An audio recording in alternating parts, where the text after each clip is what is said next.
if you're a God-fearing Filipino and you are not into something which is destructive to your fellow men, you have absolutely nothing. I will die for you. Sa inaasahang pagharap bukas sa Senado ni dating SPO3 Arturo Las Cañas, susubukan ang kanyang kredibilidad kung bakit binawi niya ang naunang pagtanggi sa pagkakasangkot ni Pangulong Rodrigo Duterte sa Davao Death Squad. May ulat on the spot si Jam Sisante. Jam? Yes, Marie, sigurado nang haharap bukas sa Senado si retired SPO3 Arturo Las Cañas upang sabihin ng kanyang di umanong personal na nalalaman ukol sa Davao Death Squad o DDS. Noong nakaraang buwan, sinabi ni Las Cañas sa isang press conference na taliwas sa kanyang unang testimonya noong Oktubre, totoo niya ang Davao Death Squad at isa siya sa mga leader nito. Ayon kay Las Cañas, inuutusan at binabayaran sila ni Nooy Davao City Mayor Rodrigo Duterte upang pumatay ng mga tao, kabilang mga kriminal at kung minsay pati mga inosente. Ayon kay Senador Ping Lacson, Chairman ng Senate Committee on Public Order na didinig kay Las Cañas bukas, susuriin nila ang kredibilidad ni Las Cañas at aalamin kung bakit ito binaligtad ang nauna nitong testimonya sa Senate Justice Committee. Nag-imbita din daw si Lacson ng taga-Commission on Human Rights at PNP. Hiniling daw ni Lacson sa PNP na magsumite ng official investigation report ukol sa mga kaso ng pagpatay na binanggit ni Las Cañas upang malaman kung may mga pangyayaring ang ganito. Sinabi ni Las Cañas sa press conference, Nooy Mayor Duterte ang nag-utos umano sa pagpatay sa broadcaster na si June Pala, sa isang Mr. Patahasa o Mr. Pasahata at sa buong pamilya nito kasama ang isawang buntis at batang anak at isang dating PC commander na si Jun Terzabal, na pawang itinanggi naman ng palasyo at ng Pangulo. Ayon kay Senador Antonio Trillanes, isa sa mga pangunahing kritiko ni Pangulong Duterte, marami pang ilalahad si Las Cañas bukod sa sinabi niya sa press conference. Sabi ni Trillanes, prerogative naman ni Lacson bilang chairman kung susuriin niya ang kredibilidad ni Las Cañas. Pero paalala ni Trillanes, karamihan sa mga sasabihin ni Las Cañas ay hindi naman documented dahil kabilang dito ang mga personal na utos umano sa kanila ni Duterte. Bahagi rin daw mismo si Las Cañas ng Heinous Crime and Investigation Unit ng PNP, kaya posibleng hindi nila in-record sa talaan ng PNP ang mga iniutos sa kanila ni Duterte na i-abduct o ipapatay. At yan muna ang latest mula dito sa Quezon City. Maris? Jam, bukod doon kay Las Cañas at doon sa iba mo pang mga sinabing iimbitahan, maiimbitahan din ba yung ilan sa mga kaanak ng mga sinasabi ni Las Cañas na pinapatay umano ni Pangulong Rodrigo Duterte? May mga ilan kasi na-interview dati si Maki Pulido nung pumunta siya sa Davao at yung bang mga taong yon ay posible ring humarap sa pagdinig para makita yung other side? Yes, Maris, bukas kasi ay first hearing pa lang. So, mas tutukan muna ng Senate Committee on Public Order yung talagang testimonya ni Las Cañas na inaasahan nga na aabot pa ng ilang oras. At yung sinasabi o sasabihin ng PNP at PHR. Pero hindi naman imposible at malamang nga ay magpatawag pa ng mga susunod na pagdinig para i-verify at yung mga sinabi niya at para imbitahan din yung mga kamag-anak ng mga nabanggit na ni Las Cañas. Yung mga sinasabi na hindi documented dahil personal na utos umano ni Pangulong Duterte, paano yun mare-reconcile ng Senado o ng komite na dumidinig dito sa isyong ito, Jam?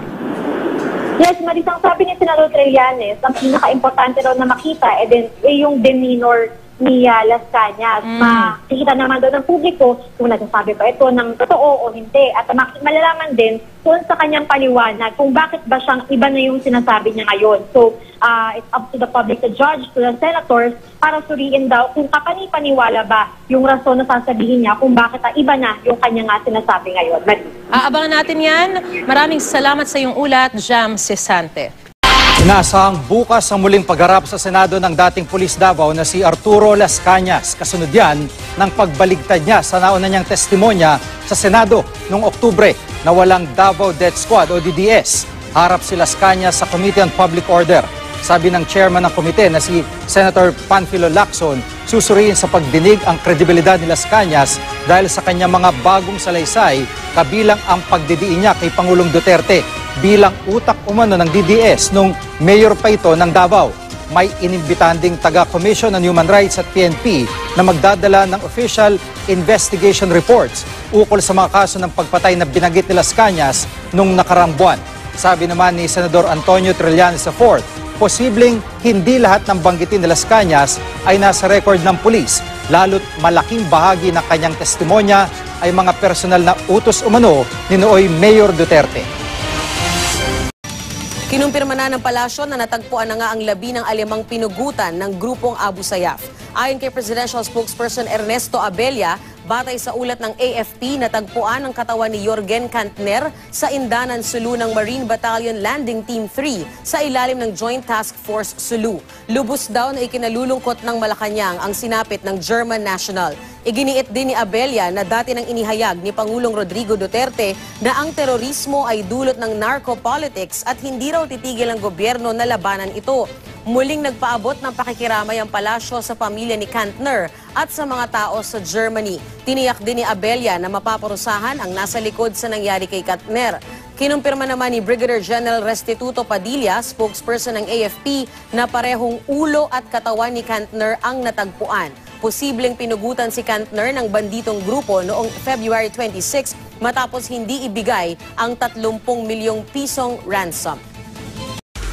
Wala raw nakikitang mali si Chief Presidential Legal Counsel Attorney Salvador Panelo sa pagpapahubad sa mga inmate ng Cebu Provincial Detention and Rehabilitation Center.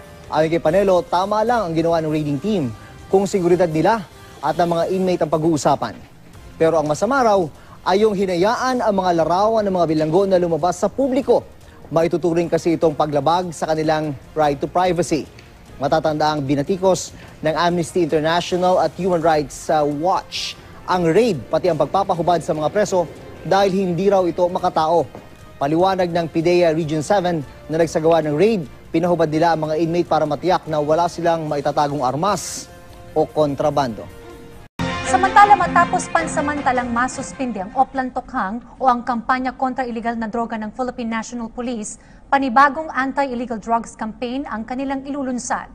Ang narcotics operations ng ahensya ay pangungunahan ng bagong police unit, ang PNP Drug Enforcement Group o PDEG. Ito ay kabibilangan ng piling-piling miyembro. Sa ilalim ng PDEG, tanging ang police chief ng syudad, station commander at precinct head lang ang otorisadong magsagawa ng Oplan Tokhang. Kanilang makakasama ang mga opisyal ng barangay at kinatawan ng simbahan. Umaasa si PNP Chief Director General Ronald Bato de la Rosa na makakatulong ang kinatawan ng simbahan para hikayatin ng mga drug suspect na itigil ang kanilang iligal na gawain at kumbinsihin ang mga ito na sumailalim sa rehabilitation program. Iginiit din ni de la Rosa na magiging maingat sila sa pagpapatupad ng panibagong Oplan Tokhang para hindi ito maabuso ng mga tiwaling pulis. Nanumpa na bilang bagong chairman of the board ng Development Bank of the Philippines ang dating senador na si Alberto Romulo. Si Romulo ay nanilbihan bilang senador noong ika-8, ika-9 at ika-10 kongreso. Siya din ay naitalaga bilang kalihim ng Foreign Affairs at Finance Department sa Administrasyong Arroyo. Nanilbihan din siya bilang Budget Secretary ni Pangulong Corazon Aquino at naglingkod bilang chairperson ng Land Bank of the Philippines at ng Philippine Deposit Insurance Corporation. Samantala, nahalal naman bilang chairman ng Government Services Insurance System o GSIS ang dating kalihim ng Department of Health na si Francisco Duque III.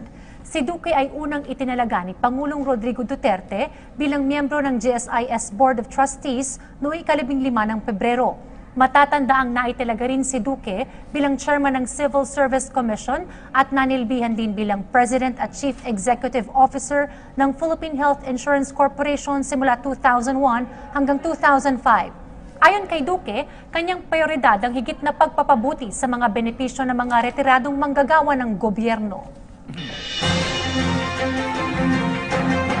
Sa iba pang balita, isa na namang lindol ang tumama sa probinsya ng Surigao. Ayon sa Philippine Institute of Volcanology and Seismology o PVOX, may magnitude po ito na 5.9 na naitala sa Anaw-Awon sa Surigao del Norte. Bandang alas 8 po ng umaga yan, ngayong araw ng linggo.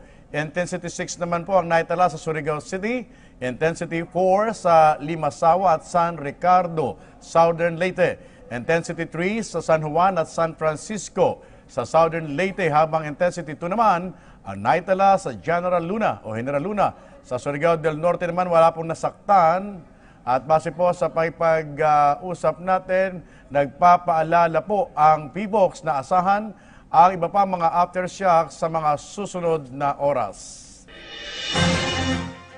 Mga bago po tayo bumalik sa ating mga bahay, siguraduhin po natin na ito na po ay ligtas at yung mga ating mga struktura ay ito ay structurally sound. Ibig sabihin na check na siya ng ating mga local officials, yung mga engineers natin, para cleared na siya. Ibig sabihin cleared na pwede na tayong bumalik sa loob upang maiwasan po natin yung casualty or injuries na pwedeng maidulot pa ng mga malalakas na mga aftershocks.